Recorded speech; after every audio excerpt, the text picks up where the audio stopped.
Tan, Leon memang mahir berbahasa Mandarin. Anda bahkan dapat menerapkan bahasa gaul internet populer kami dengan tepat, mengesankan. Kata Xiao Luo sambil mengacungkan jempol pada Leon untuk memprovokasi dia. Leon sangat marah hingga wajahnya membiru, tapi dia memaksakan senyum dan menjawab, kamu terlalu memuji saya, karena akar budaya bangsa Hua sangat dalam dan mempesona. Saya sangat terpesona oleh mereka, sayang sekali saya tidak dilahirkan di negara ini. Anda selalu dapat mempertimbangkan untuk bermigrasi ke sini. Bangsa Hua akan selalu menyambut bakat luar biasa seperti Tuan Leon dengan tangan terbuka, kata Xiao Luo, masih berusaha menyembunyikannya.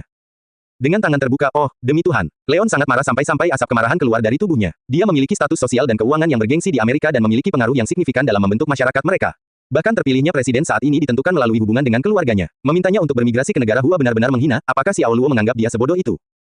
Leon segera membalas dan berkata kepada Suli, baiklah, jika Sabrina memutuskan untuk menceraikan Tuan Xiao dan menikah denganku, aku akan dengan senang hati bermigrasi ke negara Hua tanpa ragu-ragu. Kalau begitu sebaiknya kau tetap tinggal di Amerika, jawab Suli. Shen Qinglan terkekeh. Tan, Leon sangat lucu, bagaimana bisa Li dan Tuan Xiao bercerai padahal mereka sudah punya anak, ujarnya. Sudah punya anak, Leon membelalakan matanya tak percaya. Hal itu mengejutkannya seperti sambaran petir, Dewi yang dia kagumi telah menikah dengan orang lain, dan dia bahkan mengandung seorang anak, ini terlalu berat untuk dia terima. Kemudian, chip judi yang mereka tukarkan dibawa ke dalam dua troli raksasa dan ditumpuk di hadapan kedua pemain tersebut, membentuk piramida dengan ukuran yang mengesankan. Kedua tumpukan itu terdiri dari token dari berbagai denominasi, 50.000, 1 juta, dan 5 juta. Bagikan kartunya, Leon berteriak pada dealer. Dia memiliki cemberut gelap di wajahnya dan mengatupkan giginya saat dia menatap Xiao Luo, jelas terlihat marah. Di sisi lain, Xiao Luo menyesap sedikit cangkir tehnya dengan santai, mengabaikan Leon sama sekali. Dealer terus membagikan kartu. Leon mendapatkan Jack of Hearts sementara Xiao Luo mendapatkan Ace of Spades untuk kartu ketiga, kemudian, Leon mendapatkan 10 hati sedangkan Xiao Luo mendapatkan 3 berlian untuk kartu keempat. Apa? Leon dengan percaya diri mengeluarkan semua chip yang ditumpuk di depannya, itu adalah taruhan 2 juta. Dia kemudian menatap Xiao Luo dan berkata, Tuan, Xiao, apakah kamu membesarkan? Leon memiliki senyuman sinis di wajahnya dan ditambah dengan cemberutnya yang selalu ada, dan dia memasang ekspresi yang buas dan menakutkan. Menggabungkan 100 juta sebelumnya dengan 200 juta ini, dia kini memasang total 300 juta pada taruhan. Suasana di ruangan itu kental dengan kegelisahan dan ketakutan. Semua orang, termasuk dealer, staf kasino, Suli, dan Shen Qingyan, merasa sedikit terengah-engah saat mengikuti permainan. Kartu saku Tuan Leon seharusnya adalah Raja Hati, dan jika Anda mendapatkan 9 hati lagi, Anda akan mendapatkan straight flush. Kalau begitu, aku tidak akan bisa menandingimu bahkan dengan 4S, kata Xiao Luo. Leon tidak bisa menahan senyum. Analisis bagus, tapi itu semua omong kosong. Saya bertanya apakah Anda berani menaikkan taruhan. Dia menjawab. Xiao Luo tersenyum tenang dan berkata, mengapa tidak? Setelah Xiao Luo selesai berbicara, dia juga mendorong chipnya ke dalam kolam, dan tumpukan token itu runtuh seperti menara yang runtuh. Baik Suli dan Shen Qingyan ketakutan karena kemungkinan Xiao Luo mendapatkan 4S sangat rendah. Adapun Leon, bahkan jika dia tidak berhasil mendapatkan straight flush, dia masih akan mengalahkan Tree of Akin, Xiao Luo dengan flush biasa. Dengan seperempat dia memiliki rangkaian hati, kemungkinan Leon mendapatkan flush jauh lebih tinggi. Secara logika, Xiao Luo berada dalam posisi yang relatif tidak diuntungkan pada babak ini. Melihat Xiao Luo memanggilnya untuk bertaruh, Leon merasa sedikit tidak aman karena 300 juta bukanlah jumlah yang kecil. Bawahannya sudah memperingatkannya bahwa jika dia kehilangan jumlah itu, petinggi di keluarganya akan sangat kecewa padanya. Hal ini tidak diragukan lagi akan mencegahnya mewarisi harta keluarga yang sangat besar yang terdiri dari properti dan bisnis. Leon menatap Xiao Luo dengan dingin dan berkata, baiklah, Tuan Xiao, jika kamu kehilangan 300 juta ini, kamu mungkin harus bekerja keras seumur hidupmu untuk membayar hutangnya. Tidak, itu hanya sedikit uang. Tidak banyak, Xiao Luo menyindir. Baik Suli dan Shen Qingyan hampir pingsan saat mendengar itu. Jika 300 juta itu hanya sedikit, lalu apa yang dianggap banyak? Leon tersenyum ajaib sambil berpikir, teruslah membual, kamu bisa terus membual, dan kita akan lihat apa yang terjadi jika gelembungmu pecah. Dia kemudian berteriak pada dealer, kartu. Ini adalah kartu terakhir, dan sama pentingnya dengan kartu saku, dealer menyelipkan kartunya kepada para pemain di seberang meja menghadap ke bawah. Leon menutupi kartu kelima dengan kartu lain dan mengintip sambil perlahan-lahan menggosok kartu-kartu itu, memperlihatkan bagian bawah. Saat dia melakukannya, butiran keringat mengalir di dahinya, dan dia bahkan tidak berani bernapas. Ketika Leon melihat sudut kartu yang terbuka, dia tahu itu adalah 7. Hatinya tenggelam, tapi ketika dia mengungkapkan kartu itu lebih jauh, dia agak gembira karena ternyata itu adalah 7 hati. Dia menghela nafas lega dan membalik kartu itu perlahan. Meski bukan straight flush, tetap saja flush. Itu lebih dari cukup untuk mengalahkanmu. Ngomong-ngomong, apa kartu terakhirmu? Mengapa kamu tidak membaliknya? Aku khawatir kamu tidak akan menyukainya. Karena itu, Xiao Luo membuka kartunya dengan senyum percaya diri, dan itu tidak lain adalah Ace of Spades. Dia sekarang telah mengumpulkan 3S, dan jika kartu sakunya ternyata adalah Ace of Diamonds, itu akan menjadi Four of Akin, yang lebih besar dari flush.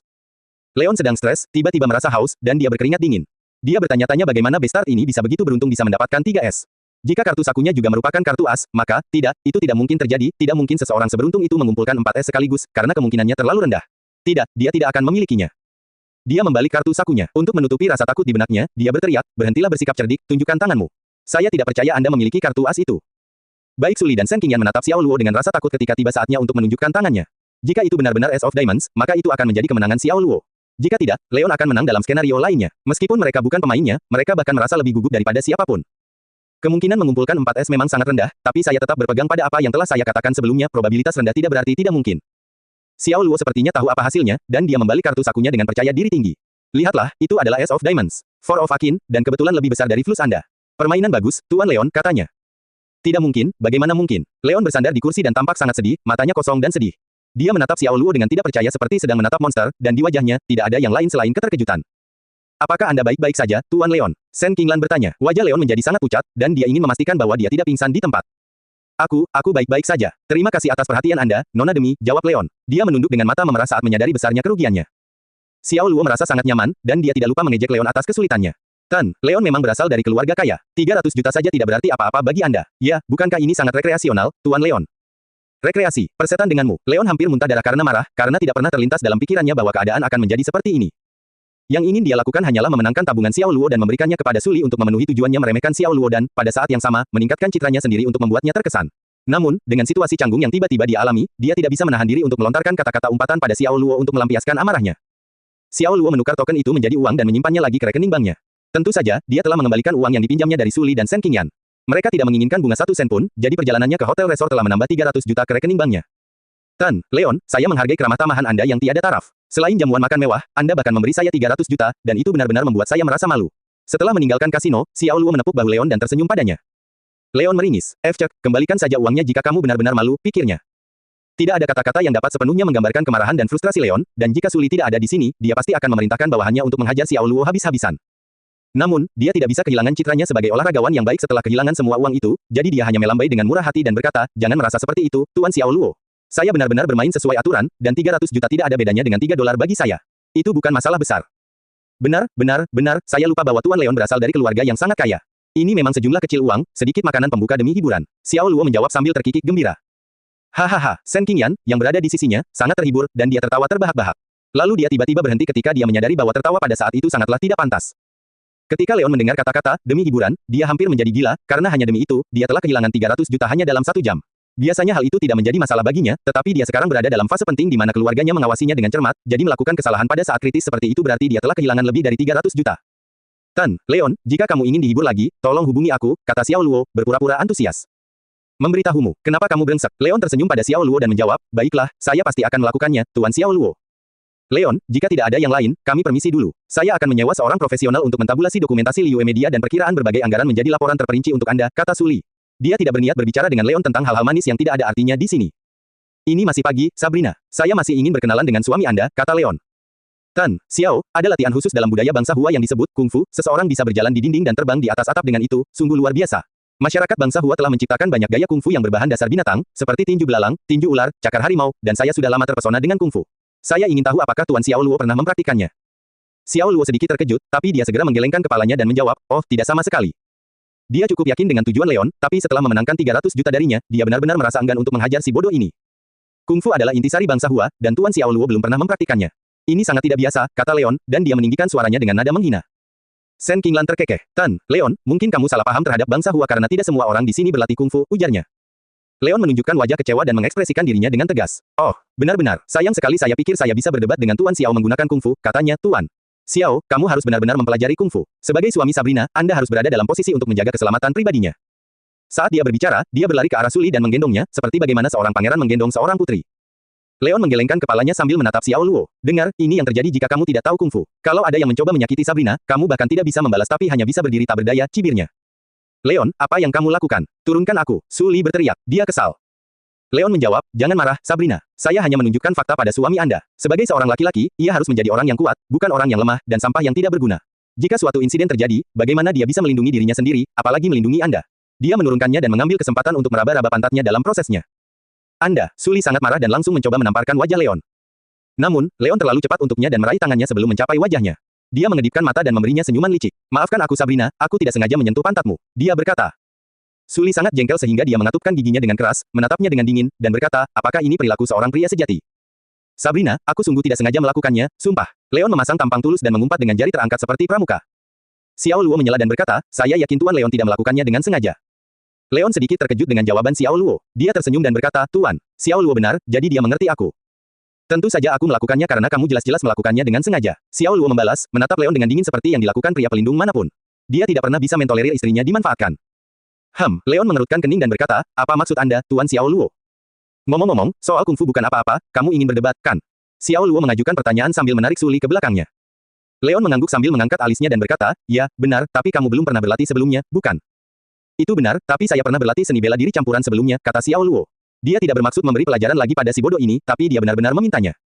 Seni bela diri campuran. Leon sedikit terkejut, tapi dia segera tersenyum lebar. Saya juga pernah berlatih bela diri campuran. Mengapa kita tidak berdebat di halaman? Xiao Luo balas tersenyum padanya. Itu ide yang bagus, jawabnya. Senyuman di mata Leon ini tampak seperti seringaian badut sebelum mendapatkan pukulan yang bagus, tetapi di mata Suli dan Shen Qingyan, itu adalah seringai yang agak menakutkan. Mereka berdua tahu bahwa Xiao Luo sangat pandai bertarung, dan kenangan tentang Bodevilla terpatri di benak Suli selamanya. Adapun Shen Qingyan, dia tidak akan pernah lupa bahwa setelah Xiao Luo mendapatkan kesepakatan dengan pusat bersalin dan penitipan anak, dia menerobos masuk ke kamar pamannya, Shen Xingqing, dan mematahkan salah satu lengannya. Syukurlah, dia dirawat di rumah sakit tepat waktu untuk perawatan dan lengannya berhasil diselamatkan. Ini mengungkapkan sisi gelap Xiao Luo padanya. Ini adalah pria kejam yang selalu menepati janjinya. Kalian benar-benar berdebat, Shen Qinglan bertanya.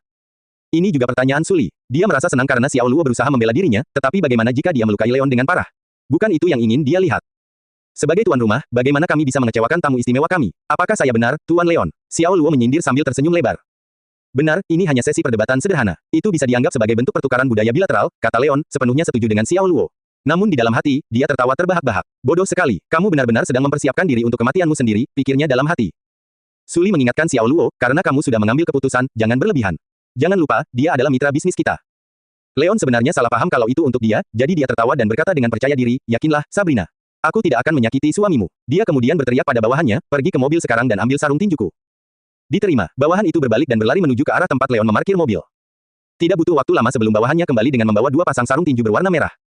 Leon terus menjelaskan kepada Suli, sarung tinju ini masing-masing beratnya 284 gram, dan dengan bantalan pelindungnya, Tuan Xiao tidak akan pernah terluka. Jadi, Anda bisa yakin sepenuhnya, Sabrina. Suli tidak menjelaskan kepada Leon bahwa kata-katanya ditujukan untuk Xiao Luo dan memutuskan untuk tidak mengatakannya lagi. Xiao Luo menyeringai. Tetapi, jika kita bertanding dengan bela diri campuran, kita tidak mungkin bisa menghindari terjadinya kecelakaan. Jika kita menyakiti satu sama lain secara tidak sengaja dalam prosesnya, hal ini sangatlah masuk akal. Apakah saya benar, Tuan Leon? Leon tertegun tetapi langsung bereaksi dengan tawa dan berkata, itu benar sekali, Tuan Xiao memang seorang profesional. Pukulan dan tendangan tidak mempedulikan perasaan, dan tidak ada yang bisa menjanjikan bahwa perdebatan tidak akan menimbulkan korban jiwa. Namun, dia sebenarnya mengumpat dalam hatinya, dasar bodoh, aku masih berusaha mencari alasan untuk menenangkan pikiran Sabrina sebelum aku mematahkan anggota tubuhmu. Sepertinya saya tidak perlu menemukannya sekarang. Penjelasan Anda sangat masuk akal. Saat dia memikirkannya, dia tertawa lebih keras. Xiao Luo tidak berkata apa-apa melainkan hanya mengenakan sarung tinju yang diberikan oleh bawahan Leon. Mereka berdua pindah ke halaman di samping setelah mengenakan sarung tinju. Shen Qingyan tersenyum dengan mata menyipit. Li, menurutmu berapa lama Tuan Leon bisa bertahan di tangan Xiao Luo? Saya tidak tahu, tapi saya harap dia tidak berlebihan. Suli menggigit bibirnya. Meskipun Leon cukup kasar, itu tidak bisa dimaafkan. Yang dia butuhkan hanyalah pelajaran, dan tidak perlu tindakan ekstrim. Saya tidak akan bertaruh. Setelah melihat Leon memanfaatkanmu, Xiao Luo jelas-jelas marah, itu hal yang buruk, kata Shen Qingyan.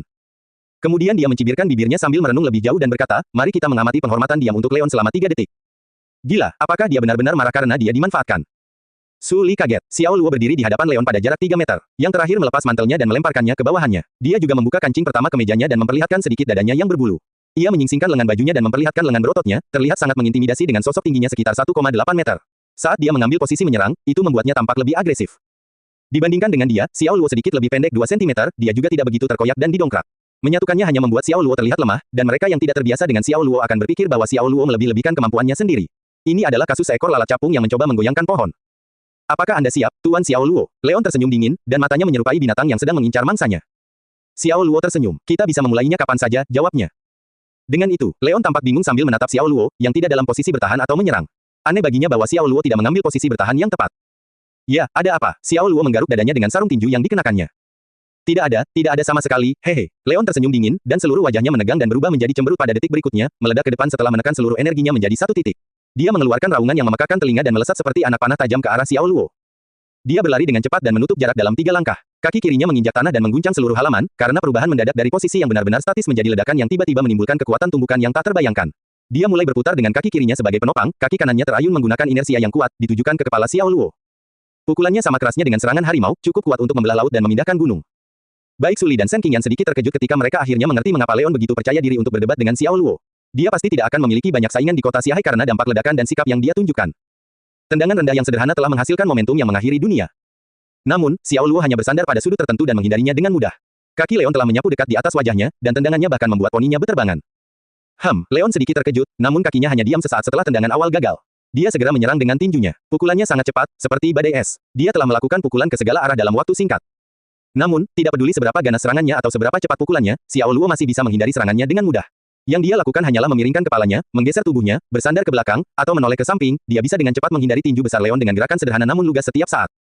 Kedua bawahan Leon bukanlah pemula. Mereka telah merasakan secara akurat bahwa Xiao Luo sangat terampil. Tuan mereka telah berusaha sekuat tenaga dalam melancarkan serangan kuat dengan mengorbankan waktu pemulihan, tapi itu tetap tidak dapat melukai Xiao Luo sedikitpun. Ini jelas bermasalah, karena mereka salah mengira tentang Xiao Luo. Pria ini, Xiao Luo, adalah petarung yang sangat kuat. Wus apapun. Leon semakin cepat, dan tinjunya meninggalkan suara ledakan. Tak satu pun dari serangan itu yang bisa mendarat di tubuh Xiao Luo, dan semuanya berakhir melayang di udara tipis, tidak peduli seberapa kuatnya mereka. Hal ini membuatnya merasa lebih gelisah dan khawatir. Apakah kamu hanya tahu cara menghindar? Dia meraung putus asa dan menendang dada Xiao Luo. Xiao Luo menjaga dadanya dengan kedua tangannya, dan tendangannya mendarat tepat di tengah lengannya yang bersilang. Dia hanya mundur selangkah dan mendapatkan kembali keseimbangannya. Di sisi lain, Leon kehilangan keseimbangan dan tersandung ke belakang beberapa langkah, meskipun dia yang memulai serangan. Dia tersandung ke belakang setelah dia melancarkan tendangannya, saat serangan balik yang kuat menghantamnya di sepanjang kakinya yang menyerang. Mereka berdua berhadapan pada jarak 5 meter. Xiao Luo masih tetap tenang seperti biasanya, sedangkan Leon terengah-engah setelah berulang kali serangan yang tidak efektif, dan dia berkeringat banyak.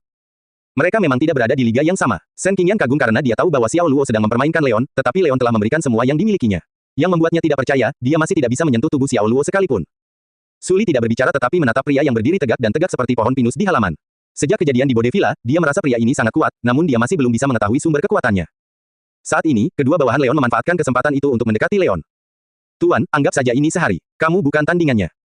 Dia lawan yang kuat. Keduanya berusaha meyakinkan Leon dengan segala ketulusannya. Sebagai pengawalnya, mereka yakin dengan penilaian mereka, dan mereka dapat melihat bahwa pria bernama Xiao Luo ini adalah petarung yang dominan. Keluarlah, aku akan menghancurkan kalian berdua jika kalian tetap di sini.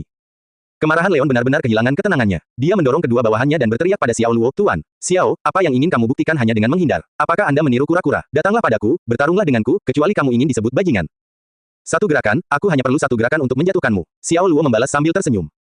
Leon marah dan mulai memukul dadanya seperti gorila. Dia berteriak, ayo, tunjukkan padaku bagaimana kamu melakukannya, jika kamu tidak bisa, menjauhlah dari Sabrina. Ketika Leon memanfaatkan Suli dan meraba-raba dia, Xiao Luo sudah memutuskan bahwa masalah ini tidak akan berakhir dengan mudah. Ekspresinya tiba-tiba berubah dingin, dan dia mulai menyerang Leon dengan teriakan keras. Leon harus fokus keras saat aura menakutkan terpancar dari Xiao Luo, dan dia menyerupai binatang buas yang tidak terkurung yang sekarang haus darah dan ingin bertarung dengan baik. Serangannya sama kuatnya dengan harimau dan secepat citah, dan Leon adalah mangsa yang menggigil dan tidak dapat melarikan diri. Suara mendesing. Xiao Luo melemparkan tinju kanannya dengan kekuatan yang sangat besar, dan saat dia melakukannya, sarung tinju seberat 284 gram itu tidak dapat menahan kekuatan pukulannya dan mulai merobek dari tengah, memperlihatkan tinju Xiao Luo. Bukaannya menyerupai sayatan yang disayat oleh bila angin. Tuan muda, menghindar. Bawahan Leon merasa cemas dan takut pada Leon karena mereka tahu bahwa kekuatan pukulan ini benar-benar menghancurkan. Mereka dapat mendeteksi niat Xiao Luo untuk menimbulkan kerugian maksimal. Mati. Xiao Luo memiliki seringai jahat di wajahnya. Karena Leon berani secara terang-terangan memanfaatkan Suli di hadapannya, itu juga berarti dia telah mengetuk pintu neraka. Leon menjadi pucat karena ketakutan, dan matanya semakin lebar saat kepalan tangan Xiao Luo semakin besar saat mengarah ke arahnya. Dia hampir tidak bisa bereaksi dan menerima pukulan masuk di dadanya. POW, semburan darah kental keluar dari mulutnya, bersamaan dengan suara retakan saat tulang rusuknya patah. Leon terbang kembali seperti layang-layang yang patah sejauh beberapa meter, meninggalkan busur merah di udara saat dia memuntahkan darah. Baik Suli dan Shen Qingyan menggigil seolah-olah mereka tersengat listrik. Mereka menyaksikan pertarungan yang sedang berlangsung dengan gentar karena skenario terburuk yang mereka bayangkan sebelumnya kini terjadi. Sekali lagi, Xiao Luo telah melakukannya secara berlebihan, dan ini hanya akan menimbulkan masalah yang tidak perlu. Kedua bawahan itu bergegas menghampiri Leon untuk memeriksanya. Setelah pemeriksaan singkat, mereka berdua berdiri dan berteriak dengan marah pada Xiao Luo, Bung, apakah kamu berniat membunuhnya? Seperti yang saya katakan sebelumnya, cedera pasti terjadi dalam kontes sparring manapun. Mungkinkah tuan mudamu adalah pecundang?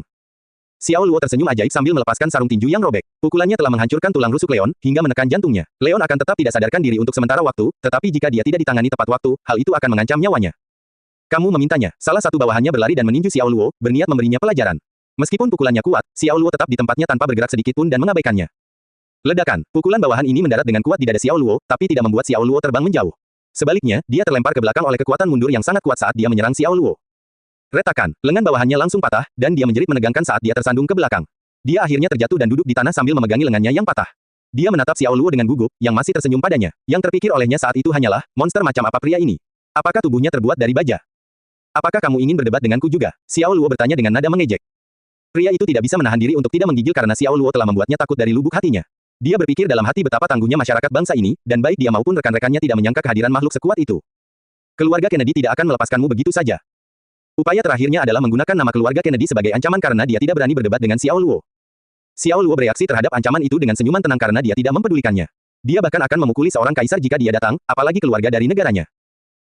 Suara serak yang menyakitkan terdengar dari belakang bawahannya, dan itu adalah Leon. Dia sadar kembali dan mulai memuntahkan darah berwarna gelap sambil terengah-engah. Xiao Luo mengerutkan kening dalam-dalam karena dia tidak tahu bagaimana Leon bisa bangun. Dia kemudian melangkah ke arah Leon, tapi Suli lebih cepat dan cepat meraih tangannya. Untuk sesaat, mata mereka bertemu. Cukup, kamu sudah berbuat cukup banyak, tegur Suli sambil menatapnya dengan tatapan prihatin. Hentikan, Xiao Luo. Leon memang brengsek, tapi dia sudah cukup dihukum, kata Shen Qingyan. Dia bergabung dengan Suli dalam upaya menghentikannya. Xiao Luo tersenyum dan berkata, baiklah, baiklah. Dia kemudian menatap Suli dengan acuh tak acuh dan menambahkan, lagi pula, bukan aku yang diraba-raba. Suli tersipu lagi dan melepaskan Xiao Luo sambil menatapnya dengan marah. Mereka berdua berjalan menuju Leon, dan dia langsung merasa ketakutan. Tidak ada apapun selain ketakutan di matanya saat dia melihat Xiao Luo. Tan, Leon, jadi kamu memakai rompi anti peluru. Sepertinya itu juga rompi berkualitas kelas atas. Xiao Luo tiba-tiba merasa lega saat mengetahui bahwa Leon mengenakan lapisan pakaian dalam berwarna hitam di balik kemejanya, yang menyerap sebagian besar benturan. Dia masih berhasil mematahkan salah satu tulang rusuk Leon, tapi itu tidak mengancam nyawanya. Saya adalah kandidat yang dapat mewarisi seluruh properti dan bisnis keluarga Kennedy, jadi keselamatan pribadi saya adalah yang paling penting, Leon menjelaskan dengan susah payah sambil mencoba menahan rasa sakit di dadanya. Kedengarannya benar, negara Anda mengizinkan warganya memiliki senjata secara legal. Jika seseorang berencana untuk menyakitimu, masuk akal untuk mengenakan rompi anti peluru saat kamu keluar, kata Xiao Luo. Ya itu benar, Leon menunjukkan senyuman mengerikan yang terlihat lebih buruk dari wajah menangis. Sungguh suatu penghinaan untuk menjadi begitu budak setelah dipukuli. Kalau begitu, sudah cukup. Tuan Leon, segera pergi ke rumah sakit, dan jangan mati. Xiao Luo memutuskan untuk melepaskannya karena dia cukup beruntung. Kedua bawahan Leon sangat berterima kasih, dan mereka mengantar Leon meninggalkan tempat kejadian secepat mungkin. Ketika mereka pergi, Leon menangis, dan dia sangat tidak beruntung hari ini. Selain kehilangan 300 juta, dia dipukuli habis-habisan dan bahkan tidak sanggup marah karenanya. Dia belum pernah mengalami hari yang memalukan sepanjang hidupnya. Pada saat itu, yang dia pikirkan hanyalah keluar dari negara Hua secepat mungkin, dan dia tidak berniat berkencan dengan Suli lagi. Apakah Tuan Leon menangis? Shen Qingyan mendengar tangisan samar dan bertanya dengan rasa ingin tahu. Lebih baik dibiarkan saja, dia telah melalui banyak hal hari ini. Xiao Luo berkata, lalu dia tersenyum polos. Suli menatapnya dengan marah karena dia merasa dialah penyebab utama seluruh lelucon ini tetapi tiba-tiba bersikap tidak bersalah. Boom, gemuruh guntur bergemuruh saat awan gelap terbentuk di atas langit, menandakan akan segera turun hujan lebat. Xiao Luo mendongak dan berkata, sebentar lagi akan turun hujan. Sepertinya akan terjadi hujan lebat. Shen Yanyan berpendapat. Berhentilah membuang waktu, dan ayo kembali sekarang, kata Suli. Saat Xiao Luo mengendarai Jaguar Shen Qingyan keluar dari North Hengshan Resort Hotel, hujan mulai turun dengan deras. Saat itu hujan deras, dan meski tidak disertai angin kencang, intensitas hujannya masih cukup besar. Hujan menyebabkan terbentuknya kabut putih, dan hal itu membuat berkendara menjadi berbahaya. Berkendara lebih lambat, dan hati-hati. Suli mengingatkan. Jarak pandang saat hujan deras sangat buruk, dan jalanan licin. Tidak ada seorang pun yang boleh ceroboh bahkan ketika mereka adalah pengemudi yang hebat. Xiao Luo memperlambat kecepatan dan mengaktifkan wiper kaca depan, tetapi jarak pandang masih rendah. Dia hanya bisa mengemudi dengan kecepatan 30 mil per jam, yang terasa seperti kecepatan siput untuk mobil seperti ini. Tapi demi keselamatan semua orang, mau bagaimana lagi? Dan karena tidak ada orang yang terburu-buru, maka tidak perlu ngebut. Bom, BOOM. Ada gemuruh guntur yang menakutkan, dan kilat menyambar tanpa henti, menerangi langit. Lautan awan gelap yang mengancam bergejolak seperti tsunami yang mengamuk, sementara kilatan petir menyambar dari dalam, membuatnya tampak bersinar dengan marah. Hanya butuh beberapa saat hingga hujan lebat membuat suhu seluruh kota Xiahai turun. Lampu neon dalam cuaca badai ini tampak kabur dan membuat seluruh kota tampak agak berkabut. Jalanan kota masih ramai dengan orang dan mobil, serta kota tampak ramai dan sibuk. Ada banyak pejalan kaki tanpa payung yang bersembunyi di bawah bangunan tempat mereka berlindung. Namun, mereka yang memiliki jas hujan atau payung memilih untuk berani melewati badai. Namun, mobil-mobil tersebut melambat di jalan karena alasan keselamatan dan untuk menghindari potensi kecelakaan dengan kendaraan lain dan pejalan kaki. Bisakah kamu berhenti bersikap biadab di masa depan? Semua itu bisa kita selesaikan melalui prosedur hukum yang baik. Kekerasan tidak bisa menjadi jawaban atas setiap masalah. Suli mencoba meyakinkan Xiao Luo di dalam mobil karena pria inilah yang akan menghabiskan sisa hidupnya bersamanya. Dia benar-benar tidak menyukai cara dia biasanya menyelesaikan masalah dengan menggunakan cara paling ekstrim yang dia bisa. Tidak ada perempuan waras di dunia ini yang lebih memilih laki-laki yang cenderung melakukan kekerasan. Su, aku mengagumi kemurahan hatimu meskipun kamu dimanfaatkan. Sungguh menakjubkan kamu bisa tetap tenang dan tidak terpengaruh, jawab Xiao Luo sambil tetap menatap jalan. Suli tersinggung dan frustrasi karena Xiao Luo memilih untuk tidak mempertimbangkan kata-katanya sama sekali. Dia tidak mengerti, ini bukan tentang dia yang dimanfaatkan. Dengan serius, apa yang dia maksud dengan tidak terpengaruh? Dia merasa terluka karena pria ini tidak pernah mengerti maksudnya, sekalipun. Baiklah, kalian berdua seperti Tom dan Jerry, kalian jelas-jelas menyukai satu sama lain, tapi kalian keras kepala sekali. Sebagai orang luar, aku ingin memberikan komentar yang adil dan objektif. Tak satu pun dari kalian yang mau mengambil inisiatif untuk memecahkan kebuntuan. Kalian berdua pasti sudah hidup bersama sejak lama jika salah satu dari kalian memilih untuk melakukan itu. Sebaliknya, Anda tinggal di apartemen Anda secara terpisah. Shen Qingyan terkekeh ketika dia akhirnya memahami situasinya sekarang. Suli, kamu selalu mengeluh kepadaku tentang bagaimana Xiao Luo tidak memiliki karir yang sukses, dan kamu melihatnya sebagai pecundang total. Ini bisa diartikan dari sudut pandang lain, bahwa kamu sangat mengkhawatirkan Xiao Luo, katanya, dan, Xiao Luo, untuk sesi perdebatan kecil hari ini dengan Leon, kamu tidak akan melakukan itu jika kamu tidak memilikinya, hal untuk Suli karena pada dasarnya kamu adalah orang yang lembut. Untuk memperjelasnya, perasaan kalian terhadap satu sama lain saling menguntungkan. Dia dulu meremehkan Xiao Luo, tapi dia menganggapnya cukup menawan setelah beberapa waktu bergaul dengannya. Sebenarnya dia menganggapnya cukup menawan. Hah, siapa yang mau tetap bersama? Baik Xiao Luo dan Suli merespons secara bersamaan seolah-olah mereka sedang berlatih bersama. Mereka saling menatap lalu segera memalingkan muka. Suli tersipu sementara Xiao Luo tanpa ekspresi. Cek, Anda bisa terus menyangkalnya. Akan kulihat berapa lama kalian bisa hidup dalam penyangkalan. Jika kalian memutuskan untuk tinggal bersama suatu hari nanti, kirimi aku pesan, dan aku akan membawa Su Xiaobei bersamaku. Jadi kalian bisa menikmati bulan madu yang manis dan panas untuk dirimu sendiri. Kata Shen Qingyan sambil tersenyum nakal. Omong kosong apa yang kamu bicarakan? Suli dengan keras membantah hal seperti itu. Dia menatap keluar jendela ke langit malam, mencoba menenangkan dirinya. Dia melirik sekilas ke arah Xiao Luo sambil berpikir, seandainya pria ini tidak begitu biadab dan memiliki karir yang sukses, itu akan sangat luar biasa. Dialah pria yang membuat jantungnya berdebar-debar, dan dia sudah memutuskan untuk tinggal bersamanya selama sisa hidupnya, setidaknya untuk saat ini. Xiao Luo tiba-tiba memutuskan untuk mengalihkan perhatiannya, dan berkata dengan bercanda, Presiden Shen, saya pikir Anda akan menjadi pasangan yang cocok untuk teman saya, jika ada kesempatan, saya ingin memperkenalkan dia kepada Anda.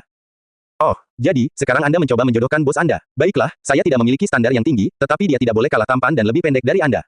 Yang terpenting, dia perlu memberi saya perasaan terhubung yang istimewa. Itu saja, dan saya tidak peduli apakah dia kaya, karena saya sudah kaya, jawab Shen Qingyan sambil memainkan rambut panjangnya. Xiao Luo tersedak. Dia bermaksud merujuk Zhang Dasan karena dia tidak bisa berkencan dengan Huang Ruoran. Wanita seperti Shen Qingyan adalah dambaan setiap pria, dan akan menjadi hal yang baik untuk menjodohkan mereka. Namun, kriteria seleksi Shen Qingyan benar-benar mematahkan semangatnya. Yah, kamu harus menemuinya sendiri, katanya. Shen Qingyan tersenyum karena dia jelas tidak tertarik dan tidak begitu percaya pada pengaturan seperti itu. Berbunyi, berbunyi, berbunyi. Mobil kecil di belakang mereka membunyikan klakson tanpa henti dan menyalakan lampu depannya untuk memaksa Xiao Luo menyingkir.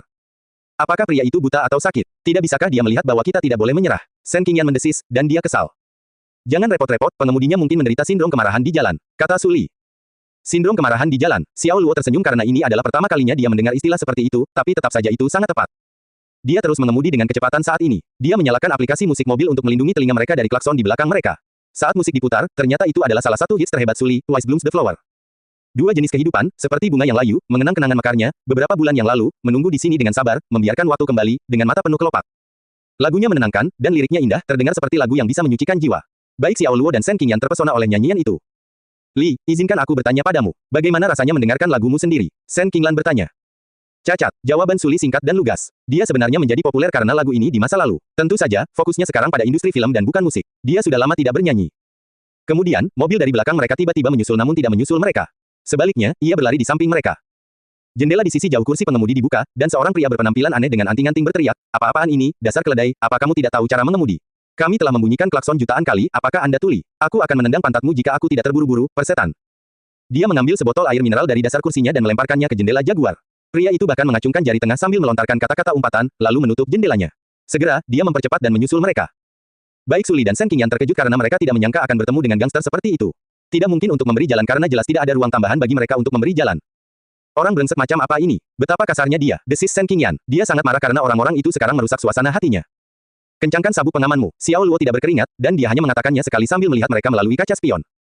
Baik Su Li dan Shen Qingyan tanpa sadar meraih pegangan itu karena mereka tahu betul apa yang ingin dilakukan Xiao Luo. Xiao Luo menginjak pedal akselerator dengan keras. Jaguar itu mulai melaju ke depan seperti binatang buas, menyalip satu demi satu mobil dan akhirnya menyusul Audi ketika mereka sampai di jembatan raksasa di antara sungai.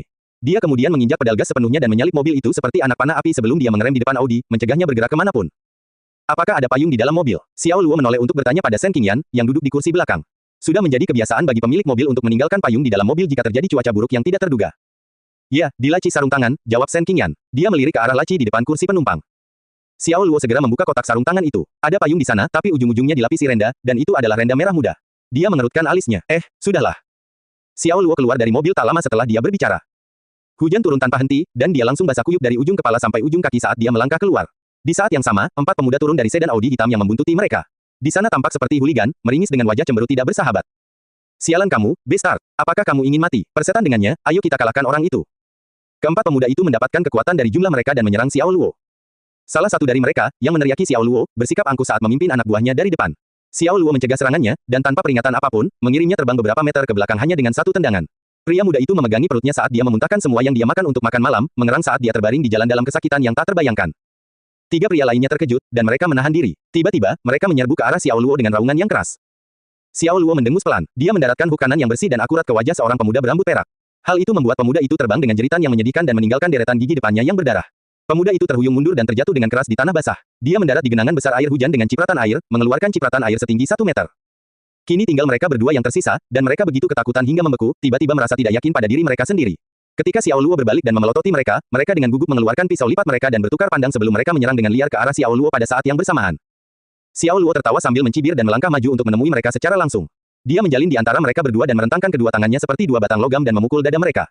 Hanya terdengar 2 bunyi gedebuk sebelum kedua pemuda itu memuntahkan darah kental, dan mereka mendapati diri mereka melayang kembali di udara seolah-olah ditabrak oleh mobil sport yang melaju kencang.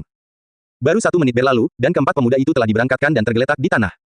Su Li dan Shen Qingyan terkejut saat mereka melihat pemandangan itu. Ini terlalu brutal, terlalu biadab. Jika bukan karena fakta bahwa mereka telah melihat semua ini dengan mata kepala sendiri, akan terlalu sulit bagi mereka untuk membayangkan bahwa seseorang seperti Xiao Luo, yang tampaknya tidak mengesankan atau mengancam sama sekali, memiliki gerakan yang begitu menakutkan, lengan bajunya.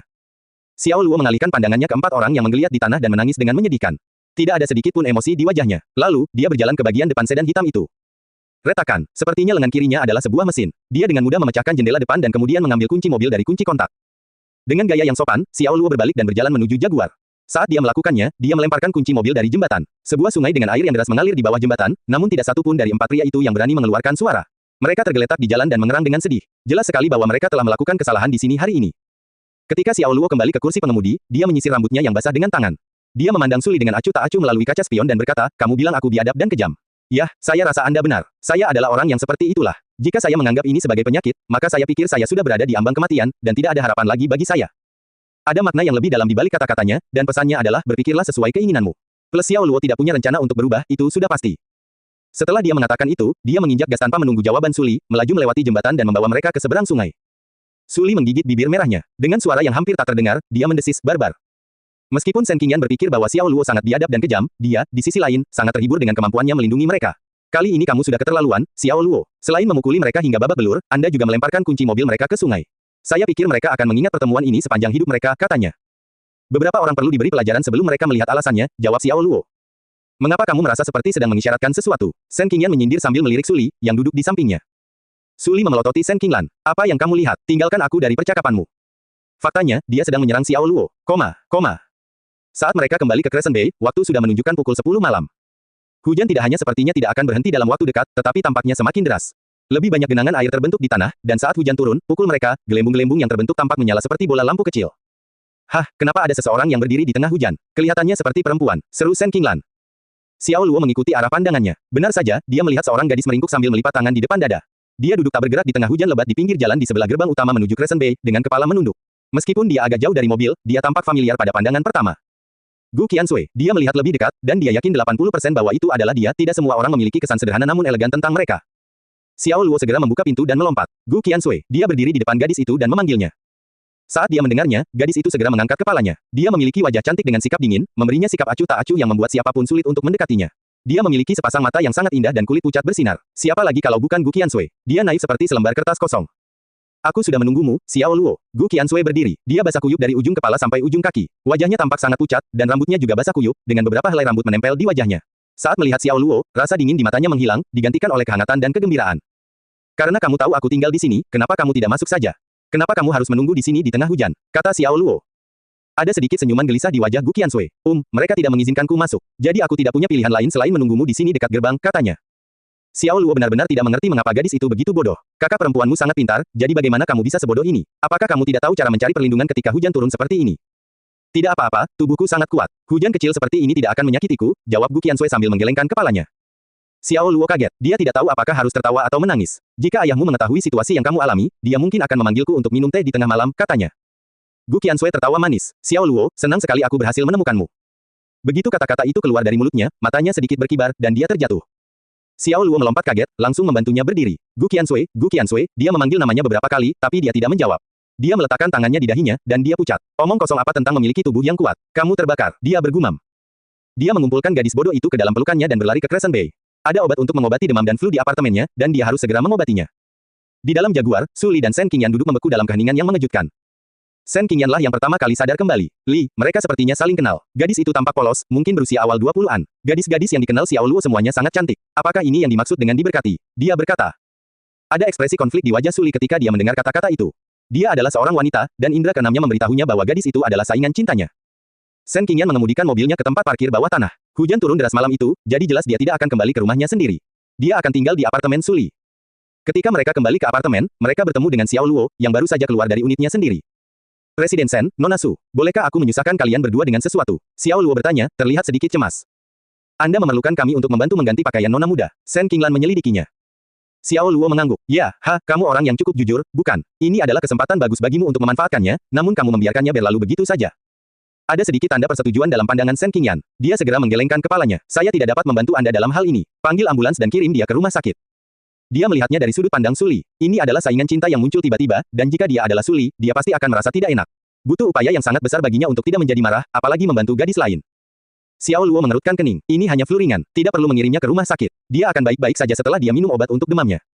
Sen Qingyan semakin cemas atas namanya. Kenapa kamu tidak mengerti, Xiao Luo? Apakah ini tampak seperti masalah yang bisa diatasi dengan obat flu? Dia tidak bisa berhenti berpikir, hubungannya dengan Li akhirnya mengalami kemajuan, dan sekarang hal seperti ini harus terjadi. Apakah dia ingin hubungan mereka hancur? Su Li menatapnya dengan mata indahnya. Siapa dia? Dia bertanya. Dia diam sepanjang waktu sampai sekarang. Xiao Luo langsung berkata, kami hanya berteman. Dia dan Gu Qiansui jelas berteman. Meskipun sifat pria akan mendesaknya untuk memikirkan gadis lugu seperti itu, hanya itu yang bisa dia lakukan. Di matanya, Gu Qiansui tidak lebih dari seorang bocah nakal yang membutuhkan bimbingan. Hanya teman, Su Li bertanya untuk kedua kalinya. Ya, kami bertemu di Jiangcheng, jawab Xiao Luo. Su Li merasakan keterus-terangannya dan tidak melanjutkan menanyainya. Ada tatapan kontemplatif di matanya saat dia meliriknya untuk terakhir kalinya, dan kemudian dia masuk ke apartemennya. Pada saat yang sama, dia melirik Sen Qingyan dan berkata, Qingyan, tolong pergi ke kamarku dan ambilkan dia satu set pakaian bersih dari lemari. Milikmu, Sen Qingyan bertanya, terkejut. Dia berpikir, apakah dia benar-benar akan menjadi murah hati seperti ini? Tentu saja, dia kurang lebih sekuranku, jadi pakaianku harusnya pas untuknya. Su Li berbalik dan berkata, oh, benar, ambilkan beberapa handuk mandi dan cuci pakaian juga. Ada yang baru di lemari. Baiklah, Sen Qingyan menghela nafas. Jika orang yang terlibat ingin berpura-pura tidak ada yang salah, siapa dia, orang luar yang ikut terlibat? Mengeringkan rambut Gu Qiansui, memberinya obat flu, dan menggantinya dengan pakaian bersih, Su Li melakukan semua ini. Setelah melakukan semua itu, dia kembali ke apartemennya sendiri tanpa berkata apa-apa. Tentu saja, Sen Qingyan tidak akan tinggal di apartemen Xiao Luo, jadi dia pergi bersama Su Li. Li, apakah kamu akan tetap tenang seperti ini? Gadis itu datang jauh-jauh dari Jiangcheng, jadi dia jelas menganggapnya berbeda, meskipun dia tidak menganggapnya seperti itu. Sekarang mereka berdua terkurung di ruang yang sama, mereka seperti kayu kering dan api yang berkobar. Sangat berbahaya jika keduanya bersama-sama, kata Sen Qingyan kepada Su Li, yang sedang duduk di sofa di seberangnya, diam-diam membaca buku. Sen Qingyan tidak bisa tetap tenang. Saya percaya padanya, kata Su Li tanpa mengangkat kepalanya dari buku. Jika dia benar-benar melewati batas, saya akan membubarkan pernikahan kami dan mengembalikan kebebasannya, katanya. Hah, Sen Qingyan cukup terkejut dengan tanggapan itu, tapi dia menanggapinya dengan tawa. Jika kamu benar-benar berpikir seperti ini, maka itu membuat hatiku tenang, tapi aku tahu pasti kamu tidak akan berpikir seperti ini, katanya, mungkin kalian berdua berbagi momen yang aneh ketika kamu pergi untuk mengambil sertifikat, tapi kamu tidak bisa membodohiku lagi. Kamu telah jatuh cinta padanya. Su Li membeku ketika dia mendengar kata-kata itu, dan tatapannya menjadi tidak fokus untuk sesaat. Melihat reaksi Su Li, Sen Qingyan menepis masalah itu dengan lambaian tangannya dan berkata, lupakan saja, saya akan berhenti bicara. Terlalu banyak bicara hanya akan membuatku tampak seperti orang yang suka bergosip. Saya akan mandi, saya perlu memeriksa ponsel saya nanti untuk melihat apakah ada dokumen yang perlu ditandatangani oleh perusahaan. Setelah berbicara, dia menuju ke kamar mandi. Xiao Luo meletakkan handuk panas di dahi Gu Qiansui. Dia telah meminum obat flu, dan saat dia dilatih seni bela diri, tubuhnya pulih setelah sekitar setengah jam, dan dia terbangun. Xiao Luo, serunya, kamu sudah bangun, memem.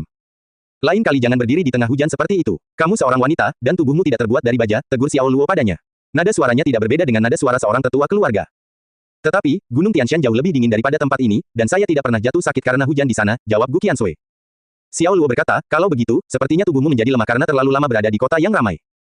Gu Qiansui memikirkannya dengan agak serius sejenak, dan menjawab, saya rasa pasti itu masalahnya. Minumlah, kata Xiao Luo sambil memberikan secangkir teh panas padanya. Gu Qiansui meraih cangkir itu dan menyesapnya, lalu melihat keluar jendela. Hujannya sangat deras, serunya. Ya, dan sepertinya hujan tidak akan berhenti dalam waktu dekat. Untung aku kembali malam ini. Jika tidak. Xiao Luo tidak melanjutkan berbicara. Seandainya gadis kecil bodoh itu benar-benar berada di luar sana di tengah hujan sepanjang malam, tidak mungkin Gu Zhangguo akan memaafkannya. Bahkan Gu Qianlin yang tercela itu mungkin akan pergi ke Xiahai jauh-jauh dari Jiangcheng hanya untuk memberinya kesedihan. Xiao Luo, aku lapar. Gu Qiansui menangis, mengangkat kepalanya, menatapnya. Sebuah gambaran tiba-tiba terbentuk di kepalanya. Itu adalah kenangan akan gadis kecil yang tersesat dan ketika dia menemukannya sedang duduk sendirian di depan sebuah gedung besar. Saat itu, dia mengatakan hal serupa dengannya. Tunggu, biarkan aku membuatkanmu sesuatu. Xiao Luo berdiri dan memutuskan untuk pergi ke apartemen Su Li. Dia tidak punya peralatan dapur di sini dan tidak ada makanan, jadi tidak mungkin dia bisa memasak di apartemennya sendiri. Tapi saat ini, Gu Qiansui menarik-narik pakaiannya. Apa yang salah? Xiao Luo berkata sambil berbalik dan tersenyum. Gu Qiansui tampak sedih. Jangan tinggalkan aku sendirian, katanya. Gu Qiansui tidak memberitahu Xiao Luo seberapa besar penderitaan yang dia alami ketika dia melawan keinginan Gu Qianlin dan pergi ke Xiahai sendirian, apalagi fakta bahwa dia mengalami banyak masalah. Ponsel dan tasnya telah dicuri, dan saat dia mencapai Crescent Bay, dia sudah sangat lapar hingga hampir pingsan. Dia tidak memiliki satu sen pun, dan dia tidak tahu apa yang akan dia lakukan jika Xiao Luo tidak muncul. Ini adalah alasan utama dia ingin menunggu di gerbang utama meskipun hujan, dia tidak bisa merindukannya jika dia kembali. Aku hanya pergi ke apartemen seberang untuk membuatkan sesuatu untukmu. Aku tidak akan meninggalkanmu. Xiao Luo dengan lembut melepaskan tangannya dari bajunya. Dan kemudian dia berbalik untuk pergi. Dia masuk ke apartemen Su Li dan menemukannya sedang duduk di sofa, dengan tenang dan elegan membaca buku. Xiao Luo berjalan mendekatinya. Terima kasih sebelumnya, katanya. Memem, jawab Su Li. Dia tampak tidak terpengaruh oleh seluruh masalah ini. Namanya Gu Qiansui, dan dia adalah teman dekatku dari Jiangcheng, tapi aku berjanji padamu, Xiao Luo terdiam sebelum menyelesaikan kalimatnya, tapi pesannya jelas. Dia tidak tahu kenapa dia merasa seperti ini, tiba-tiba khawatir Su Li akan salah paham. Kamu tidak perlu menjelaskan hal ini kepadaku. Jangan lupa, kita sudah menikah, tapi hanya sebatas nama, potong Su Li. Dia sengaja membuatnya kesal dalam upaya putus asa untuk melihatnya lepas kendali dan menjelaskan bahwa hubungan mereka lebih dari sekadar kontrak. Dia bahkan ingin melihatnya dengan tegas menyatakan bahwa dia adalah miliknya, dan miliknya sendiri. Kontrak, jadi hubungan mereka hanyalah sebuah kontrak.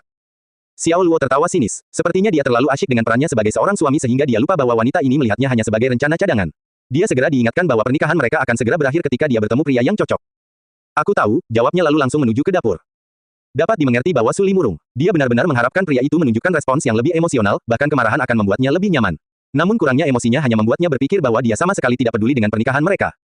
Dia menghela nafas, lalu bertanya, apa yang kamu lakukan di sini? Dia lapar, jadi aku datang untuk membuatkan sesuatu untuknya. Xiao Luo sudah mulai menyibukkan diri di dapur. Su Li mengesampingkan kegelisahan di hatinya. Dengan wajah tanpa ekspresi, dia berkata, aku juga lapar, jadi tolong buatkan aku sesuatu juga. Terima kasih. Dia segera mengalihkan perhatiannya kembali ke buku setelah dia berbicara, seolah dia tidak membutuhkan tanggapan Xiao Luo. Xiao Luo menggelengkan kepalanya, tidak berdaya. Sebenarnya tidak ada masalah untuk membuat set tambahan. Ditambah lagi, dia menggunakan dapur dan bahan-bahannya, jadi membuatkannya untuknya adalah hal yang benar untuk dilakukan. Lemari makannya penuh dengan bahan makanan, ada segala jenis daging dan sayuran yang terpikirkan, semua berkat kerja keras yang dilakukan Bibi Li. Dia membuat steak Gukian Sui dan telur mata sapi. Untuk Su Li, dia menyiapkan beberapa pisang, oatmeal, blueberry, kiwi. Dia secara eksplisit menyusun makanan sesuai selera mereka. Bagaimanapun, yang pertama menyukai daging, sedangkan yang kedua lebih memperhatikan menjaga bentuk tubuhnya. Selain itu, campuran buah-buahan yang dia siapkan untuk Su Li juga merupakan kombinasi yang sering dia lihat disiapkan Bibi Li, jadi dia secara alami menghafalnya seiring berjalannya waktu. Mengapa semutih pisangku adalah semutih? Su Li meletakkan bukunya dan melihat makan malam di depan matanya. Bukankah ini yang kamu suka? Xiao Luo mengangkat alisnya. Apakah kamu ingin steak ini saja? Saya tidak ingat Anda menyukai daging. Dia benar-benar tahu apa yang aku suka makan. Su Li merasakan jantungnya berdebar kencang, tapi dia tidak bisa membiarkan emosinya terlihat begitu terang-terangan. Siapa bilang aku suka ini? Saya suka pasta talas, katanya. Kalau begitu aku minta maaf, tapi menurutku kamu harus puas dengan ini. Xiao Luo pergi setelah mengatakan itu. Dia tidak ingin Gu Qiansui menunggu terlalu lama. Dia sangat tersentuh pada awalnya, tetapi tindakan Xiao Luo membuatnya tidak bisa berkata-kata, dan dia sangat marah hingga dia tidak lagi lapar. Hah, semutih pisang kiwi. Siapa yang membuat ini? Apakah itu Xiao Luo? Kata Shen Qingyan. Dia baru saja turun setelah mandi dan sudah berganti piyama Su Li. Saat dia melihat makan malam di atas meja, matanya mulai berbinar. Apa yang membuatmu berpikir bukan aku yang membuatnya? Su Li bertanya dengan tajam. Shen Qingyan tertawa. Li, kamu sangat bodoh dalam hal memasak. Kamu yakin tidak bercanda denganku? Dia berkata. Su Li sedang tidak berminat untuk mengobrol. Dia menggigit bibir merah delimanya dan kembali membaca bukunya lagi. Apakah kamu meminumnya? Aku akan meminumnya jika kamu tidak meminumnya. Shen Qingyan sedikit lapar. Kamu memilikinya. Saya tidak menginginkannya. Su Li memelototinya. Shen Qingyan tidak berdiri pada upacara. Dia mengambil sesendok. Wah, ini cukup bagus. Xiao Luo bukanlah seorang juru masak yang buruk. Ini lebih baik daripada buatan pengasuhmu. Sepertinya aku menempatkan dia di tempat yang salah. Dia seharusnya tidak berada di bagian penjualan. Dia seharusnya ada di dapur di kantin perusahaan, semburnya. Kau menggunakan laki-lakiku sebagai juru masak berantakan. Apakah kamu ingin mendapat pujian? Su Li mengambil bantal di sofa dan melemparkannya ke arah Shen Qingyan. Xiao Luo ingat bahwa Gu Qingsui suka makan daging, tetapi dia lupa bahwa makannya jauh lebih besar daripada gadis pada umumnya. Jadi setelah seporsi steak, dia kembali ke apartemen Su Li. Ada daging kambing, babi, dan ayam, dia merebus masing-masing satu porsi. Xiao Luo merasa agak canggung saat melihat bagaimana Su Li dan Shen Qingyan memandangnya, jadi dia menjelaskan kepada mereka bahwa dia lapar.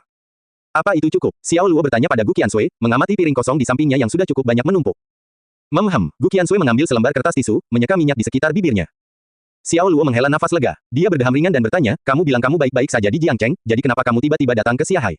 Ini adalah dunia yang berbahaya di luar sana. Setidaknya kamu memiliki adikmu yang menjagamu di Jiangcheng. Menurutku bukan langkah cerdas bagimu untuk pergi ke sini ke Xiahai. Aku bisa menjaga diriku sendiri, kata Gu Qiansui, selain itu, kamu juga bisa menjagaku. Bukannya kamu tidak tahu kalau aku tidak lebih dari seorang pembunuh gila yang tangannya berlumuran darah? Gu Qingsui menggelengkan kepalanya. Tidak, bukan kau.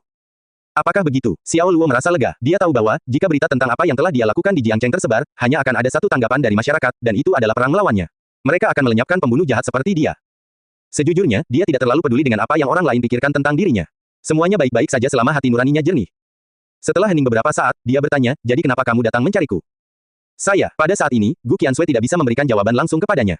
Tidak ada alasan khusus mengapa dia mencari Xiao Luo, hanya karena dia merindukannya. Xiao Luo mengetahui Gu Qiansui, dan mudah untuk mengetahui apa yang dia pikirkan.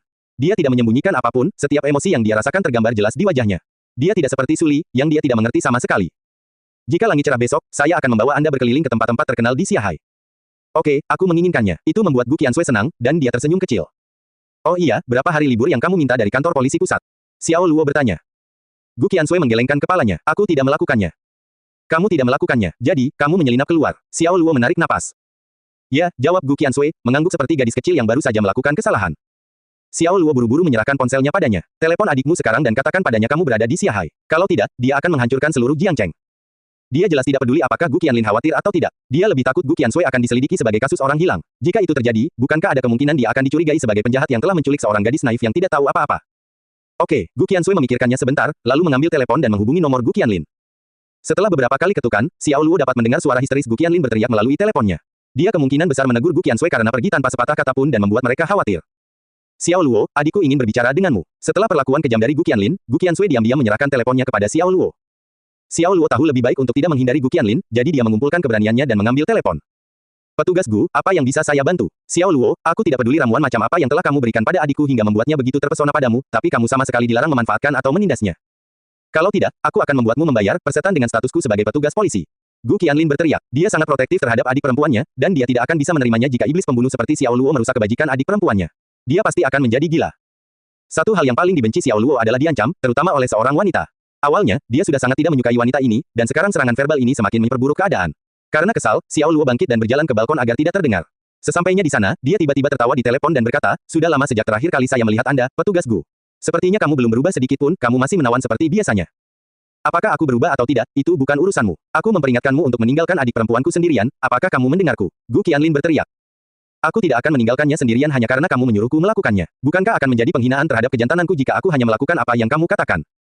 Asal tahu saja, nanti kita mandi, lalu mungkin kita tidak pakai baju kalau mau tidur. Ya, dia akan bermalam bersamaku, kata Xiao Luo sambil tersenyum kejam. Bestart, aku menantangmu melakukan itu. Gu Qianlin mengancam. Saya bahkan tidak punya keraguan untuk membunuh. Apa menurutmu aku tidak berani meniduri seorang wanita? Xiao Luo membalas. Melalui telepon, yang terdengar hanyalah suara terengah-engah Gu Qianlin. Dia marah dan hampir meledak. Tapi, dia tidak bisa memikirkan apapun untuk dikatakan. Inilah hasil yang diharapkan Xiao Luo, dan dia tetap tidak menyerah. Dia tertawa dan berkata, adik perempuanmu jauh lebih feminin daripada kamu. Jangan khawatir, aku akan bersikap lembut. Setelah membentuk gambaran mental yang buruk di benak Gu Qianlin, Xiao Luo segera meletakkan teleponnya tanpa memberi kesempatan kepada Gu Qianlin untuk mengatakan apapun. Walaupun kelihatannya dangkal, hal itu tetap membuatnya merasa jauh lebih baik setelahnya. Dia cukup yakin bahwa dia telah mengganggunya dan berharap dia tidak akan bisa duduk diam.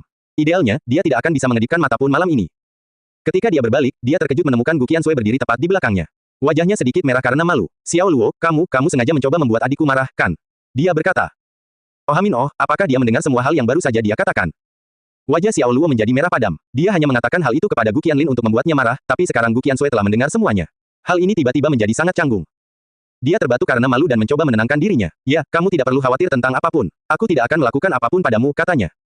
Gu Qiansui menggelengkan kepalanya dan berkata, saya tidak mengkhawatirkan hal itu. Itu bagus. Ini sudah larut, kamu harus istirahat lebih awal. Kamu bisa tidur di kamar, aku akan tidur di luar, telepon saja aku jika terjadi sesuatu, jawab Xiao Luo, dengan cepat mengganti topik pembicaraan. Baiklah, kata Gu Qiansui sambil menganggukkan kepalanya. Hujan turun sepanjang malam tanpa henti, namun keesokan harinya langit cerah. Ternyata hari itu cerah, dan udaranya sangat segar. Gu Qiansui telah pulih dengan baik dan merasa jauh lebih baik sekarang, terutama setelah istirahat malam yang nyenyak. Dia bangun pagi-pagi sekali dan sudah berpakaian lengkap pada pukul 6 pagi. Dia secara alami mengenakan pakaian suli, dan itu cocok untuknya seperti sarung tangan. Rencana Xiao Luo adalah menemaninya dan membawanya berkeliling kota Xiahai sebelum mengirimnya pulang nanti. Dia masih memiliki banyak hal yang harus dilakukan dan tidak bisa berada di sisinya setiap hari. Lagi pula, rasanya agak aneh kalau mereka berdua tinggal bersama. Xiao Luo, ayo keluar sekarang, kata Gu Qiansui. Dia sangat bersemangat untuk keluar dan bersenang-senang dan sepertinya sangat menantikannya. Xiao Luo menganggukkan kepalanya. Setelah mengingat apa yang Suli katakan tentang hubungan kontrak mereka tadi malam, dia membatalkan ide untuk memberitahunya dan pergi bersama Gu Qiansui. Berdiri di sana, begitu mereka tiba di lantai dasar Crescent Bay Hotel, sebuah suara menggelegar terdengar. Dari sofa di lobi, seorang pria yang tampak berusia pertengahan 30-an berdiri dan berjalan menuju Xiao Luo dengan langkah cepat. Pria itu memiliki pengaruh militer yang kuat, dan itu menyebabkan Xiao Luo mengerutkan alisnya. Apakah ada masalah di sini? Dia bertanya. Biarkan saya memperkenalkan diri. Saya Komandan Wilayah Militer Xiahai, Zuo Yuze. Saya telah mendengar bahwa Anda kuat dan terampil, dan saya di sini untuk mendaftarkan Anda atas nama negara, katanya. Komandan Wilayah Militer Xiahai. Xiao Luo memberikan kritik pada pria itu sekali lagi. Kemudian dia melihat dua barisan tentara berseragam militer masuk dengan sengaja. Menggenggam senapan serbu, wajah mereka tampak muram tapi tidak marah. Tetap saja, penampilan mereka mengintimidasi staf Crescent Bay Hotel. Tiba-tiba, seorang pria berkacamata yang tampak familiar berjalan masuk di belakang pasukan. Xiao Luo segera menyadari bahwa dialah orang yang dikenal sebagai paparazi nomor 1 di Xiahai, Zuo Wei. Lengan yang dipatahkan Xiao Luo kemarin malam kini digips dan digantung di dadanya. Xiao Luo segera menyadari apa yang terjadi di sini. Xiao Luo memelototi komandan itu. Apa hubungan antara kamu dan dia? Dia bertanya. Mata Zuo Yuze berbinar, dan dia menjawab, dia saudaraku. Oh, jadi begitulah jadinya, kata Xiao Luo. Dia tersenyum mengejek pada pria itu dan berkata, sebagai seorang komandan, Anda seharusnya berpangkat kolonel senior, bukan? Anda seharusnya berusia sekitar 34 tahun ini. Untuk mencapai pangkat kolonel senior ketika Anda baru berusia 34 tahun, saya yakin Anda naik pangkat melalui beberapa koneksi keluarga. Pernahkah Anda bersekolah di sekolah militer? Kamu bahkan tidak tahu cara duduk atau berdiri dengan benar, jadi menurutku kamu masuk melalui pintu belakang. Dasar bestart, sombong sekali saat kamu akan mati. Apakah otakmu hanya berisi kotoran? Zuo Wei menggeram. Zuo Yuze mengangkat tangannya, memberi isyarat kepada saudaranya untuk tidak mengatakan apapun. Dia menatap Xiao Luo dengan mata melotot dan merengut, kamu ingin tahu sesuatu. Kamu adalah orang pertama yang berani berbicara kepadaku seperti itu. Kamu juga orang pertama yang punya nyali untuk berbicara dengan Xiao Luo seperti itu, kata Gu Qiansui, tiba-tiba ikut terlibat. Gadis muda yang lugu dan cantik. Mata Zuo Wei yang penuh amarah berbinar saat dia melihat Gu Qiansui. Tunggu saja, gadis kecil, setelah aku menyingkirkan Xiao Luo ini, aku akan datang dan menaklukkanmu, pikirnya dalam hati. Kenapa kamu menatapku? Lihat aku lagi, dan aku akan mencungkil seluruh matamu. Gu Qiansui membenci tatapan cabul di mata Zuo Wei. Dia jelas bukan tipe gadis yang menghindar dengan patuh. Hahaha, Zuo Yuze tertawa kasar dan berkata, begitu, jadi kamu adalah kuda yang buas. Adik laki-laki saya menyukai kuda liar karena menungganginya akan jauh lebih menyenangkan. Mendengar komandan berbicara dengan cara yang cabul, cahaya dingin bersinar di mata Xiao Luo. Dia diam-diam mengamati sekelilingnya dan menganalisis situasinya. Dia memperhatikan bahwa ada dua peleton tentara bersenjata, dan mereka pasti membawa peluru tajam. Dia memutuskan untuk menahan diri karena ini bukan tempat yang cocok baginya untuk mengambil tindakan sekarang. Gu Qiansui mungkin tidak bersalah, tapi bukan berarti dia tidak mengerti apa yang terjadi, dan wajahnya memerah karena marah. Selama Xiao Luo memberinya semacam sinyal, dia akan memastikan dia menghajar sekelompok orang ini. Zuo Yuze memandang Xiao Luo sekali lagi dan berkata, ayo pergi, saya mewakili negara, dan saya di sini untuk merekrut Anda. Komandan berbicara dengan nada santai yang terdengar seperti hanya ada satu jalan yang bisa diambil Xiao Luo. Selama dia merekrut Xiao Luo, dia bisa mempersulit hidupnya kapan saja. Komandan telah melalui suka dan duka dengan Zuo Wei sejak mereka masih kecil dan sangat dekat satu sama lain. Karena Zuo Wei diserang dengan sangat kejam, dia bersumpah akan membuat orang lain membayar harga yang mahal untuk itu. Bolehkah aku menolak? Xiao Luo bertanya sambil menatap komandan tanpa perlawanan. Dia tidak perlu menunjukkan kemarahan terhadap seseorang yang akan mati. Seolah baru saja mendengar lelucon, Zuo Yuze tertawa seperti orang gila dan berkata, bagaimana menurutmu? Zuo Wei sangat marah. Bestart, menjadi begitu sombong hanya karena kamu sedikit mampu, kamu pasti suami dari Suli yang pelacur itu. Anda tidak bisa membodohi saya. Sudah kubilang padamu, aku bukan orang yang patut kamu ganggu. Lebih baik kamu bergerak selagi kamu masih bisa. Kalau tidak, kami hanya akan menyeretmu, katanya, dan dengan sombong, saat kakakku memberi perintah, pelacur Suli di lantai atas sekarang akan dilempar dari gedung. Itu akan menjadi berita utama besok, dan publik akan membaca bahwa Dewi Nasional Suli telah bunuh diri setelah melompat dari gedung karena depresi, hahaha. Rupanya, seseorang telah memasuki apartemen Suli dan sedang mengendalikan Suli sekarang. Xiao Luo membaca yang tersirat dan memahami ini dari kata-kata Zuo Wei. Dia perlahan mengepalkan tinjunya dengan erat, dan niat membunuh terbentuk dari provokasi ini. Xiao Luo menahan keinginannya untuk langsung membunuh orang-orang ini dengan memenuhi permintaan komandan untuk saat ini. Baiklah, aku akan pergi bersamamu, geramnya. Orang bijak tunduk pada nasibnya, aku mengagumi orang-orang sepertimu. Zuo Yuze terkikik dan berkata, ikat dia untukku. Beraninya kamu, Gu Qiansui tidak bisa menahannya lagi. Kemarahan di tubuhnya akan meledak. Xiao Luo menahan agresinya. Tidak apa-apa, aku akan ikut dengan mereka. Silakan pergi dan lihatlah apartemen yang berseberangan dengan apartemen saya. Jika Anda kebetulan melihat sesuatu yang kotor, singkirkan untuk saya, katanya. Tentu saja, yang dia maksud adalah dia harus memastikan Suli aman terlebih dahulu. Ya, cepat kembali dan ajak aku keluar untuk bersenang-senang, kata Gu Qiansui, memahami niatnya. Zuo Yuze dan Zuo Wei tidak menyangka Gu Qiansui menjadi ahli seni bela diri dan tentu saja tidak menyadari ancaman yang ditimbulkannya. Pada saat itu, yang mereka lakukan hanyalah menertawakan betapa polosnya dia. Tidak disangka dia bahkan mengira Xiao Luo akan kembali. Namun yang tidak mereka ketahui adalah bahwa mereka semakin dekat menuju kematian mereka sendiri. Tangan Xiao Luo diikat ke belakang, dan mereka membawanya ke dalam kendaraan militer 6 tempat duduk. Dua tentara bersenjata lengkap berada di belakang menjaganya, bersama dengan Zuo Yuze dan Zuo Wei. Saya selalu menghormati tentara karena mereka adalah sekelompok orang yang berkontribusi tanpa meminta imbalan apapun, dan mereka diam-diam melindungi negara ini dan warganya. Tapi kalian adalah kambing hitam militer, kata Xiao Luo. Wajah kedua tentara di sampingnya sedikit berubah. Mereka tahu apa yang mereka lakukan, dan semakin memahami apa motif komandan mereka Zuo Yuze. Tidak ada yang bisa dibanggakan karena telah mengerahkan peleton bersenjata lengkap hanya untuk menghadapi warga negara biasa, serta menyandera gadisnya. Itu sungguh tercela dan tidak tahu malu. Namun sebagai tentara, mereka juga tidak punya pilihan karena mengikuti perintah adalah sesuatu yang harus mereka lakukan. Zuo Yuze yang duduk di tengah segera bangkit. Dia menamparkan wajahnya dengan keras pada Xiao Luo. Tamparan, itu menyakitkan. Zuo Yuze memelototi Xiao Luo dan berkata, nak, saat kamu bersamaku, sebaiknya kamu ingat, jika aku tidak mengizinkanmu mengatakan apapun, lebih baik kamu tutup mulut. Dia kemudian melirik Zuo Wei yang merasa nyaman dengan dirinya sendiri. Saudaraku, anjing jenis apa ini? Apakah kamu yakin dialah yang mematahkan lenganmu? Kenapa dia tiba-tiba berubah menjadi anjing? Dia mengejek. Zuo Wei terkikik. Tidak peduli seberapa sombong atau angkuhnya dia tidak akan berani melompat-lompat di depanmu, saudaraku, katanya. Xiao Luo mencibir di dalam hatinya. Dia menutup matanya dan mencoba yang terbaik untuk menekan keinginan untuk membunuh mereka di tempat mereka duduk. Ada dua kendaraan lagi di belakang truk militer mereka. Mereka langsung menuju markas wilayah militer Xiahai yang terletak di pinggiran kota. Segera, mereka melewati Wild Wolf Mountain. Jalannya sempit dengan tembok gunung di satu sisi dan tebing di sisi lain. Rute tersebut pasti membuat setiap pengemudi pemula gemetar ketakutan. Zuo Yuze menyerahkan selembar kertas kepada Xiao Luo dan berkata, tanda tangani namamu di sini. Anda kemudian akan dilantik ke dalam sistem militer dan akan menjadi prajurit yang mulia sejak saat itu. Setelah mendengarkan kata agung, wajah kedua tentara yang duduk di samping Xiao Luo menjadi sedikit merah. Xiao Luo menutup matanya dan mengabaikannya. Dia tidak mau repot-repot menjawab pria yang akan segera mati. Tiba-tiba, ponsel di dalam sakunya mulai berdering.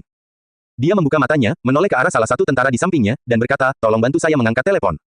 Prajurit itu sedikit ragu-ragu, dan meskipun dia berada dalam pandangan Zuo Yuze, dia tetap mengeluarkan ponsel dari saku Xiao Luo dan melanjutkan untuk menerima panggilan. Xiao Luo, kamu di mana sekarang? Suara cemas Suli terdengar dari ponselnya. Saya sedang berada di dalam kendaraan militer sekarang. Xiao Luo melihat dokumen yang diserahkan Zuo Yuze. Dia tertawa main-main dan berkata, sepertinya mereka mencoba merekrut saya ke militer. Cobalah menahan mereka untuk saat ini. Aku akan memikirkan sesuatu dan datang menyelamatkanmu. Apa yang dilakukan orang-orang ini adalah penculikan. Saya yakin mereka akan mengirim Anda kembali dalam keadaan utuh, kata Suli. Kamu tidak perlu melakukan itu. Aku akan kembali sebentar lagi. Benar, kurasa Gu Qiansui pasti sudah mengurus para perusuh yang menerobos masuk ke apartemenmu. Xiao Luo bertanya. Ya, dia sudah menanganinya, jawab Suli. Seringai terlihat dari sudut mulut Xiao Luo. Niat membunuh mulai keluar dari tubuhnya. Itu hebat. Detik berikutnya, tali yang mengikatnya putus, dan dia tiba-tiba bebas. Kedua tentara di sampingnya terkejut. Hanya dengan kekuatan kasarnya saja, dia berhasil merobek tali sabut yang dengan mudah bisa menahan dua pria dewasa. Monster macam apa ini? Zuo Yuze dan Zuo Wei juga sama terkejutnya. Mereka menolak untuk mempercayai apa yang baru saja mereka saksikan. Giliranku, Xiao Luo mencibir. Dia seperti iblis yang telah melepaskan diri dari belenggunya. Seluruh tubuhnya dipenuhi aura pembunuh. Kedua bersaudara itu, Zuo Yuze dan Zuo Wei, bahkan tidak punya waktu untuk bereaksi saat Xiao Luo mencengkeram leher mereka. Kelima jarinya begitu kuat hingga terasa seperti tang baja. Dia memegang erat trakea dan kerongkongan mereka. Lupakan berteriak, bahkan bernapas pun tiba-tiba menjadi sulit. Wajah mereka langsung memerah, seperti hati babi. Pengemudi kaget dan langsung menginjak rem. Pada saat yang sama, dia berteriak melalui walkie-talkie yang terpasang di dalam kendaraan, ada masalah di sini, ada masalah di sini, target telah lepas, dia mencengkram leher komandan dan mencekiknya sekarang. Kedua tentara yang berada di samping Xiao Luo hendak mengambil tindakan. Jangan lupa komandanmu ada di tanganku sekarang, hanya sejumput saja, dan dia akan mati. Xiao Luo memperingatkan, memberikan senyuman muram kepada para prajurit. Keduanya tercengang, dan pada saat ragu-ragu, Xiao Luo melepaskan leher Zuo Yuze dan Zuo Wei. Dia memutuskan untuk merawat kedua prajurit itu sebelum bersenang-senang dengan Zuo Yuze dan Zuo Wei nanti. Berdebar, berdebar, dia memukul bahu mereka dengan serangan tangan terbuka yang mengenai mereka seperti pisau tumpul, dan kedua tentara itu langsung pingsan. Xiao Luo memutuskan untuk tidak membunuh mereka karena mereka berdua tidak melakukan sesuatu yang terlalu kejam. Sopirnya sangat ketakutan sehingga dia membuka pintu dan lari keluar dari truk. Para prajurit di dua kendaraan lain di belakang sepertinya menyadari apa yang sedang terjadi. Sekelompok tentara keluar dari kendaraan itu dan mengarahkan senapan serbu mereka ke Xiao Luo. Lepaskan komandan kami, kalau tidak, kita akan menembak. Prajurit di depan berteriak dengan suara nyaring dan jelas. Xiao Luo memandang Zuo Yuze dan Zuo Wei, yang keduanya terbatuk-batuk. Dia membuka pintu dan berjalan keluar dari kendaraan. Tepat ketika Zuo Yuze berpikir dia akan menyerahkan dirinya, secara mengejutkan Xiao Luo menyerang peletonnya seperti seekor citah. Prajurit yang berada tepat di depan terkejut. Aura pembunuh yang keluar dari tubuh Xiao Luo menandakan bahaya sudah dekat. Dia berteriak dan berteriak keras, tembak, tembak dan bunuh orang ini. Bang, bang, bang. Tiba-tiba, percikan api berterbangan ke segala arah. Peluru ada di mana-mana, dan seperti ngengat api, tembakan yang tak terhitung jumlahnya tersebar di jalur Xiao Luo seolah-olah dia berada di dalam zona cangkang. Mati saja, aku khawatir aku tidak punya kesempatan untuk membunuhmu. Tapi tidak lagi, menyerang komandan yang mencoba merekrutmu atas nama negara, kejahatan ini saja sudah cukup membuatmu mati, hahaha, Zuo Yuze melolong mengejek dan mulai tertawa. Zuo Wei berkata, si bodoh itu, dia benar-benar menabrak peluru itu. Saudaraku, terima kasih atas bantuanmu. Kami bersaudara, siapapun yang berani menindasmu hanya akan mati, kata Zuo Yuze, matanya bersinar karena bangga. Suara tembakan berhenti setelah beberapa detik. Zuo Yuze dan Zuo Wei keluar dari kendaraan dan yakin betapapun cakapnya Xiao Luo, dia pasti akan mati kali ini. Tubuhnya akan berlubang seperti sarang lebah karena hujan peluru. Namun mereka tercengang begitu keluar dari kendaraan untuk melihatnya. Semua prajurit tergeletak di tanah, tidak ada seorang pun yang berdiri. Hah, kedua bersaudara itu tersentak. Ini adalah satu peleton tentara, dan mereka dipersenjatai dengan senapan serbu. Bagaimana mungkin semuanya tergeletak di tanah? Apa yang sebenarnya terjadi di sini? Xiao Luo adalah satu-satunya pria yang berdiri, dan Zuo Yuze menatap punggungnya, tercengang. Dia bergumam pada dirinya sendiri dengan rasa takut, dan wajahnya pucat karena ketakutan. Keringat dingin mulai menetes seperti mata air, karena dia menyadari ada masalah di sini, orang ini adalah orang yang sangat menakutkan. Komandan Zuo, apakah Anda masih berpikir untuk merekrut saya? Zuo Yuze tiba-tiba mendengar suara tepat di sebelah telinganya, dan sebuah tangan bertumpu di bahunya. Dia memperhatikan dengan baik, dan itu adalah Xiao Luo. Dia berdiri di samping Zuo Yuze, dan entah bagaimana dia sampai di sana tanpa mengeluarkan suara sama sekali. Ya Tuhan, bagaimana ini mungkin? Dia melihat ke tempat di mana Xiao Luo berada beberapa saat yang lalu dan melihat lagi ke arah Xiao Luo, yang berdiri tepat di sampingnya sekarang. Wajahnya menjadi pucat. Zuo Wei sangat ketakutan sehingga dia sudah duduk di tanah, dan dia menatap Xiao Luo dengan mata gemetar.